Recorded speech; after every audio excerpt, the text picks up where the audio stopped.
নিয়েছি বেরোনোর জন্য, বেরোবো একটু ঘুরতে বেরোবো, কেন কি আবার বাড়ি যাওয়ার দিন এসে গেছে, কালকে বাড়ি চলে যেতে হবে। তো সেই জন্য আমি, মা আর মেয়ে তিনজনে মিলে রেডি হয়ে বেরিয়েছি। মা এখন তালা দিচ্ছে বাড়িতে, দিয়ে এবার বেরোবো। দেখি কোথায় কি যাওয়া যায়। যাওয়ার ইচ্ছা আছে আমাদের সামনে যে স্টেশনটা আছে, ওই স্টেশনের দিকেই যাওয়ার ইচ্ছা আছে। তো স্টেশনের দিকে যাচ্ছি আমরা। স্টেশনের দিকে যেতে গেলে যে রাস্তাটা দেখো, রাস্তাটা পুরো গ্রামের সেই মাটির রাস্তাগুলো হয়, সেই রকম রাস্তা ধরেই যেতে হয়।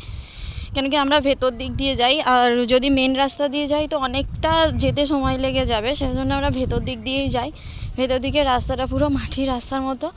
ওই এসে গেছি স্টেশন, ওই যে ওইখানটা, ওই যে দেখা যাচ্ছে ওই পুকুরটার ওই দিকে পারে, ওইটা হচ্ছে স্টেশন। তো বৃষ্টির জন্য এখানটা একটু কাদা কাদা মতো হয়ে গেছে। তো স্টেশনের ধারটা বেশ সুন্দর, মানে স্টেশনে বেশ হাওয়া টাওয়া দেয়, ভালো লাগে বেশ। তো সেই জন্য ওই দিকেই যাচ্ছি। আমার মেয়ে যেন পার হতে পারছে না, যেতে পারছে না। তো কিছুক্ষণ বসে টসে তারপর আবার চলে আসবো। এসে গেছি স্টেশনের কাছে। এটা হচ্ছে প্ল্যাটফর্ম, ওখানে এটা হচ্ছে টিকিট কাউন্টার। আর এটা স্টেশনটার নাম হচ্ছে ডাঁশি স্টেশন। তোমরা যারা আমতার দিকে যাও তারা জানবে যে ডাঁশি একটা স্টেশন পড়ে। তো ডাঁশিতেই আমার বাড়ি, আমার বাড়ি থেকে স্টেশন একদম কাছে। তো প্ল্যাটফর্মের উপরে এসে আমরা বসে আছি, আমি, মা আর মেয়ে। তো প্ল্যাটফর্মটা দেখো, আগে অনেকটা সুন্দর ছিল, মানে পরিষ্কারও ছিল, এখন জঙ্গলে ভর্তি হয়ে গেছে। এই ট্রেনটা দেখছো, আমরা বসেছিলাম, ট্রেন আসছিল। ট্রেনটা এখন হাওড়ার দিকে যাচ্ছে। তো আমরা বসে বসে, মানে আমার মেয়ে ট্রেন দেখছিল। যতই হোক ছোটোবেলায় তো সবাই চায় না এরকম ট্রেন দেখতে, পছন্দ করে। তো আমরাও ছোটোবেলায় এরকমই ছিলাম। তারপর বসে থেকে থেকে কী করবো, মা আর মেয়ে গেল ঝালমুড়ি কিনতে।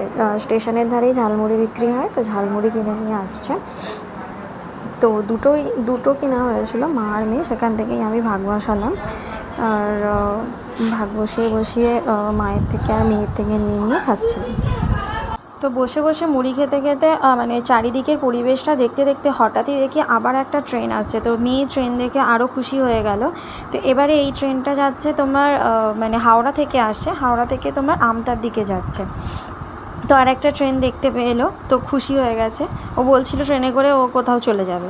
তারপর যখন ফিরছি দেখি খেজুর গাছ, দেখলে তোমাদের দেখালাম খেজুর গাছে অনেক খেজুর হয়েছে। আর আমরা এবার বাড়ি ফিরছি, যেহেতু ট্রেন চলে গেছে সেই জন্য আমরা রেল লাইনের উপর দিয়েই হেঁটে হেঁটে বাড়ি ফিরছিলাম।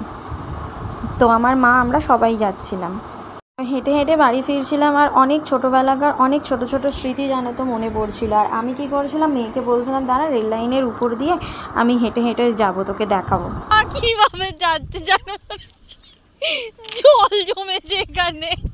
দাদুদের বাড়ি আগে এই জায়গাগুলো পুরো ফাঁকা ছিল একদম, এখন পুরো মানে বাড়িতে ভর্তি হয়ে গেছে, কত ঘর হয়ে গেছে এখন। মানে আগে এইগুলোই পুরো জল জমে ভর্তি হয়ে থাকতো কতটা করে, কিন্তু এখন পুরো বাড়ি হয়ে গেছে। অনেক দিন যদিও এদিকে আসা হয়নি, অনেক দিন পর এদিকে আসলাম, তো এসে দেখছি পুরো বাড়িতে ভর্তি হয়ে গেছে। আমার মাই জানে না এদিকে এত বাড়ি হয়ে গেছে, আর আমি কি করে জানবো। খেজুর গাছে ভর্তি হয়ে আছে, আর পুরো ভর্তি ভর্তি খেজুর। মানে এইগুলোই অ্যাকচুয়াল সেই ছোটোবেলায় যেগুলো খেতাম আগে, আমরাও অনেক পোড়াতাম। আমাদের নিজেদেরও একটা গাছ ছিল এরকম খেজুর গাছ।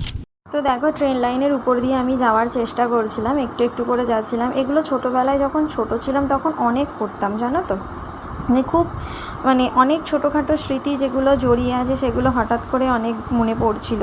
এবার একবার কি হয়েছিল জানো, আমি না যখন খুব ছোট ছিলাম আমি ভাবতাম মানে ট্রেনটা প্ল্যাটফর্মের দিকে যাচ্ছিল আর আমি ছুটে প্ল্যাটফর্মে চলে যাব, বাট বুঝতে পারিনি যে ট্রেনটা মানে অতটা জোরে যায়। তো আমি না একবার প্ল্যাটফর্মের মধ্যে পড়ে গিয়েছিলাম। তো ফাইনালি স্টেশন থেকে এসে কিছু কেনাকাটি করা ছিল, কেনাকাটি করে নিয়ে এলাম।